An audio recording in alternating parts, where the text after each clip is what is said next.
कोणाला वाचवायचा प्रयत्न होतो आहे. ज्या विधानसभा अध्यक्षांनी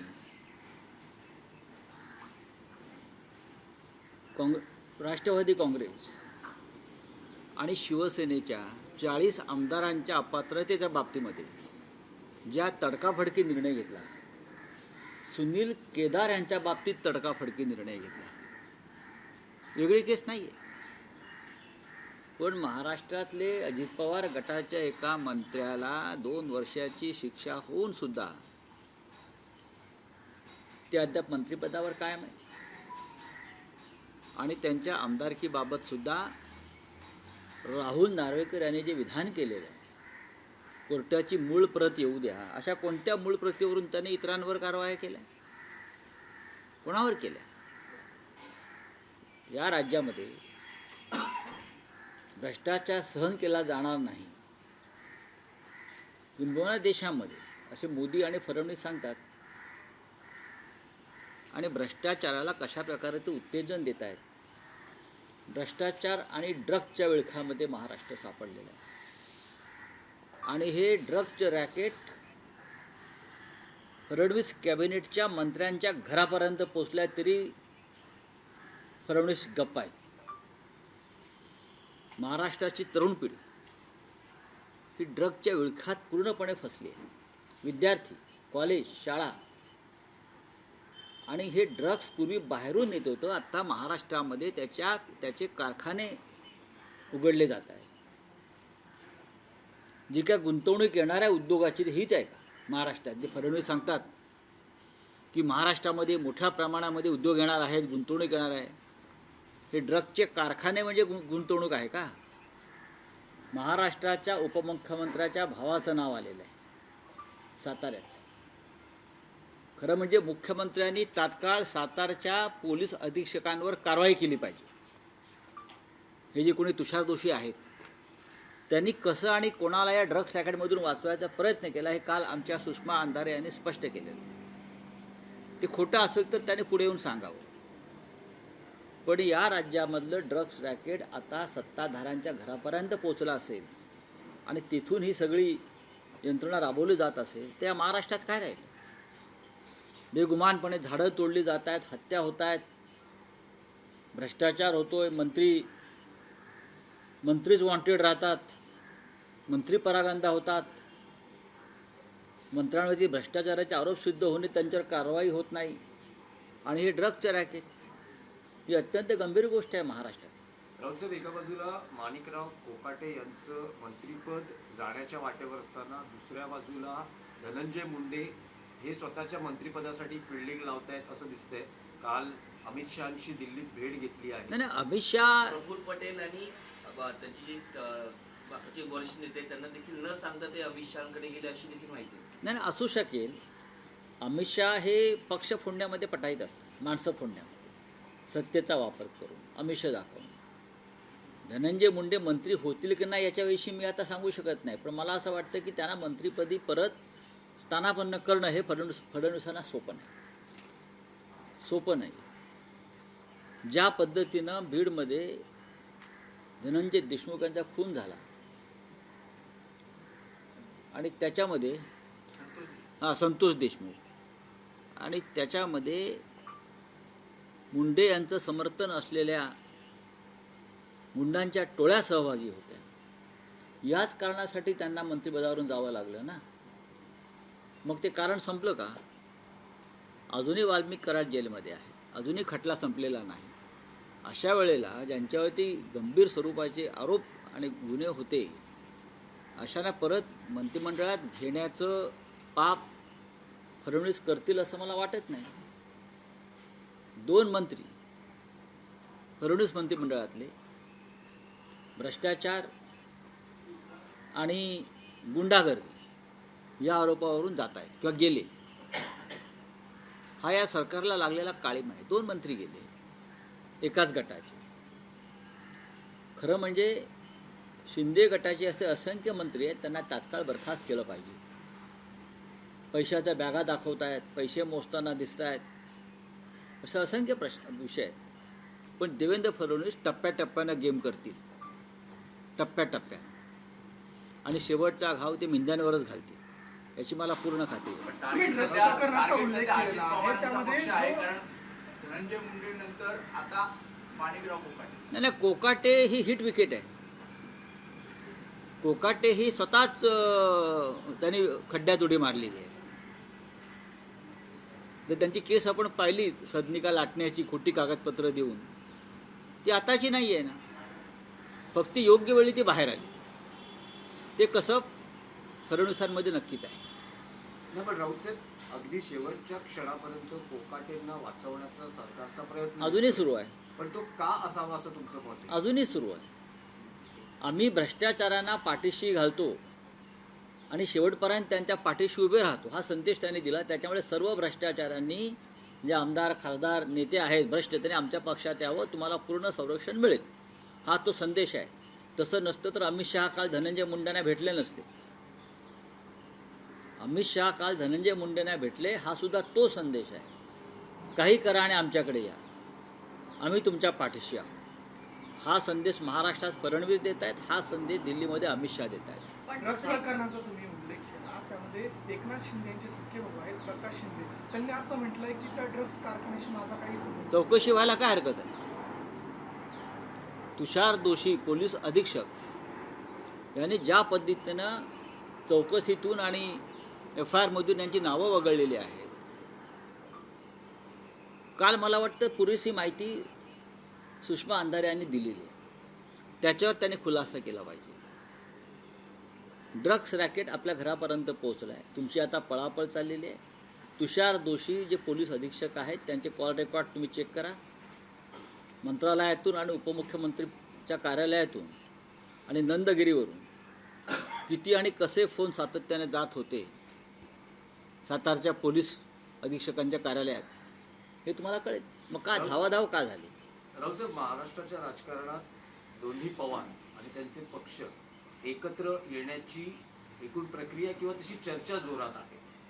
तुमचं काय मत आहे? कारण शरद पवारांचा पक्ष फुटून अजित पवार बाहेर पडले, वेगळ्या घडामोडी महाराष्ट्रात घडल्या गेल्या 2-2.5 वर्षामध्ये.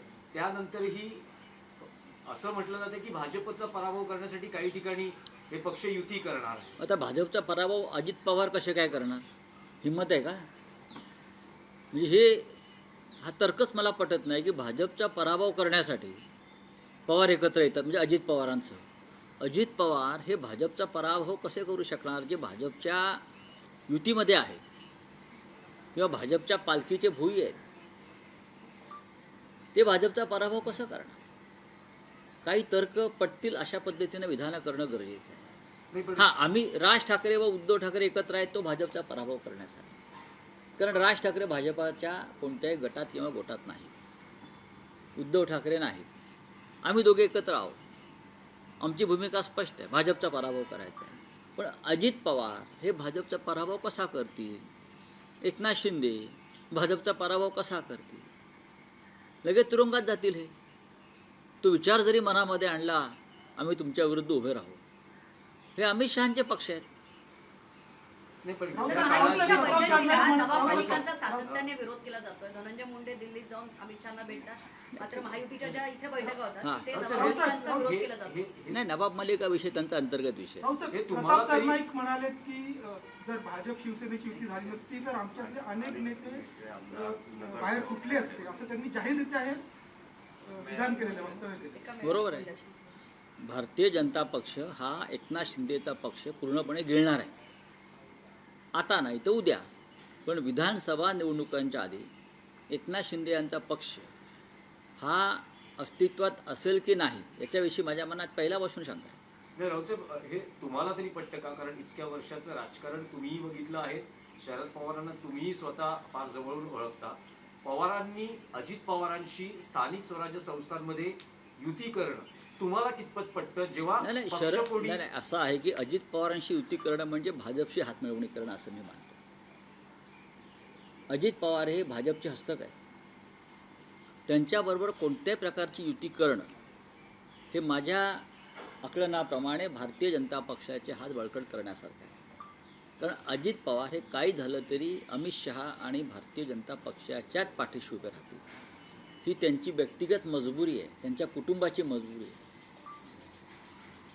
फार मोठ्या तात्विक विचाराने गेलेले नाहीत, ते स्वतःची आणि आपल्या कुटुंबाची कातडी वाचवण्यासाठी गेलेले आहे.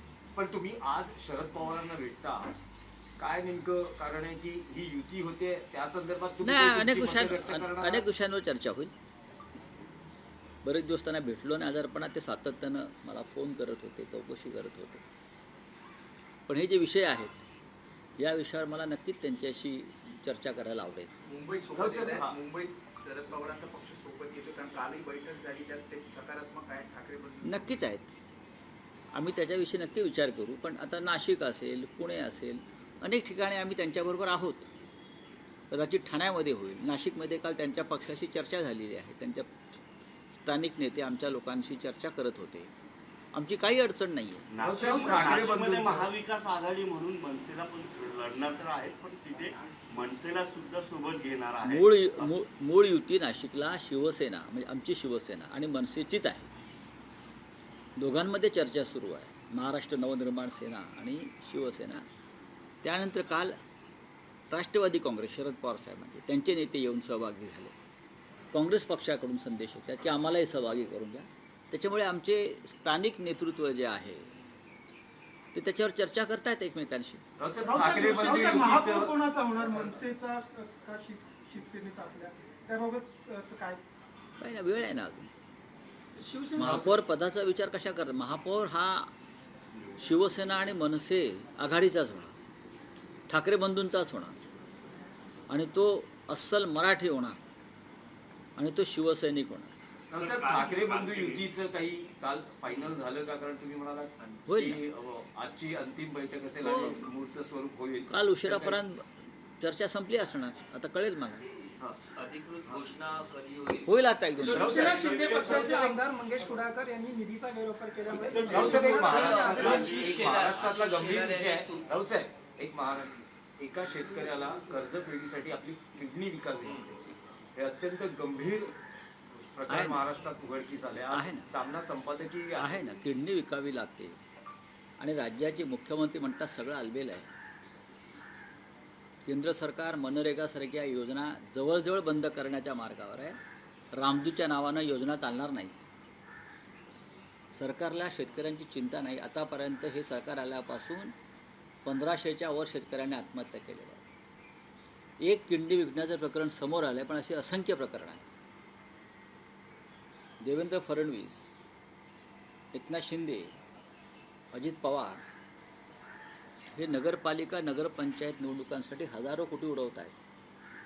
माझ्या माहितीप्रमाणे एकनाथ शिंदेचं मुंबई महानगरपालिकेचं बजेट हे 10,000 कोटीचं आहे. प्रत्येक उमेदवाराला ते 10 कोटी रुपये देणार आहे आणि माझी माहिती पक्की असते. विचार करा, नगरसेवक फोडण्यासाठी 5-5 कोटी रुपये आधी दिले आणि आता निवडणुका लढण्यासाठी 10-10 कोटी देणार. आणि महाराष्ट्रामध्ये शेतकरी कर्ज फेडण्यासाठी खाजगी सावकाराकडे कर्ज फेडण्यासाठी आपली किडनी विकतो. यांना लाज वाटली पाहिजे. मुख्यमंत्र्यांना आणि उपमुख्यमंत्र्यांना लाज वाटली पाहिजे या गोष्टीची. त्यांच्या राज्यामध्ये प्रजा जनता किडनी विकून जगण्याचा प्रयत्न करते. किडनी राऊत साहेब, तुम्ही जो दावा केला की तोंडावरती. 10,000 कोटीचं बजेट आहे ना. प्रत्येक उमेदवाराला 10 कोटी देणार आणि आहे. ते मग महापालिकेतूनच लुटलेले आहेत नाही, पण मग आणि महापालिकेच्या ठेकेदारांकडूनच घेतलेले पैसे आहेत हे पैसे कदाचित आता ड्रग्समधून आले असतील. आता एक नवीन लिंक्स आली आहे. ड्रग्समध्ये 145 कोटीचं ड्रग जर त्यांच्या घराच्या किंवा रिसॉर्टच्या आवारात सापडतं, 145 कोटीचं ड्रग्स. त्यानंतर परत पाचगणीमध्ये 40 कोटीचं मॅन्ड्रेक्स सापडलं मोठ्या म्हणजे त्याच परिसरामध्ये सातारा, पाचगणी याच परिसरामध्ये ड्रगचे कारखाने का उभे राहिले? कोण याच्या पाठीशी आहे? सरकार कोणाचं आहे? साताऱ्यात हेलिकॉप्टर कोणाची उडतात आणि उतरतात? हा विचार देवेंद्र फडणवीस यांनी केला पाहिजे आणि ताबडतोब याची चौकशी करण्यासाठी एक हाय लेवल SIT त्यांनी स्थापन केली पाहिजे. राऊत साहेब, पण एवढ्या मोठ्या पॅकेज पुढे ठाकरे बंधूंच्या युतीचा निभाव कसा लागणार? लागेल ना, पैसेच आहेत ना, बाकी काय. पाहू की पैशाने मराठी माणूस किती विकला जातोय. त्यांना वाटत असेल की विकला जाईल मुंबईतला. आम्हाला खात्री आहे तो आमच्याबरोबर राहील. काल राजकारण मंत्रिमंडळाचा निर्णय आहे. झाला आहे. लाडू शेलार हे कवितावरनं टीका करतायत, वेगळ्याच टीका करतायत. तुमच्यावर देखील त्यांनी करू द्या. कवितेवरून टीका केली आहे. करू द्या. ते सांस्कृतिक मंत्री आहेत, त्यांना साहित्य, कला, कविता याच्याविषयी त्यांनी सातत्यानं अभ्यास केला पाहिजे. साहित्य संमेलनं, कवी संमेलनं यात त्यांनी सहभागी व्हायला पाहिजे. सांस्कृतिक उत्सव, चित्रपट उत्सवात त्यांनी सहभाग घेतला पाहिजे. आणि त्यांना कविता आवडतात, मला माहिती आहे, माझे मित्र आहेत ते. त्यांचं वाचन फार दांडगं आहे. कदाचित ते आता कविता आमच्याकडे करायला लागले असेल तर त्यांना साहित्य अकादमीच्या पुरस्कारासाठी आम्ही शिफारस करू, किंवा राज्याचा पुरस्कार राज्य शासनाचा नक्की मिळेल त्यांच्या पुस्तकांना, कारण हल्ली वशिल्यावरच चालते सगळं राज्यात. चला, धन्यवाद. काल मंत्रिमंडळात हाँ, मराठी मंडळी महाराष्ट्र में उप मुख्यमंत्री एकनाथ शिंदे के भाई के रिसोर्ट में 145 करोड़ का ड्रग्स मिला है और उसको बचाने की कोशिश चल रही है. जहाँ से डिप्टी सीएम शिंदे आते हैं उस पूरे इलाके में ड्रग्स का बड़ा कारोबार फैल गया है और उनकी पूरी लिंक्स शिंदे के घर तक पहुंच गई. क्या करते हैं गृह मंत्री देवेंद्र फडणवीस जी, मुझे बताइए. यही ड्रग्स का पैसा महाराष्ट्र के राजनीति में आया है और यही ड्रग्स के पैसे से विधायक और सांसद को खरीदा गया है और चुनाव लड़ा जा रहा है. अमित शाह जी ने, जो गृह मंत्री है देश के, पूरे देश से ड्रग्स को ख़त्म करने का ऐलान किया है ना. तो जो व्यक्ति आपको मिलने को आता है हमेशा और आप उनको आशीर्वाद देते हो, एकनाथ शिंदे, उनके घर तक ये ड्रग्स का रैकेट पहुंचा है. क्या करेंगे राज्य के गृह मंत्री फडणवीस और देश के गृह मंत्री अमित शाह, मुझे बताइए. Thank you.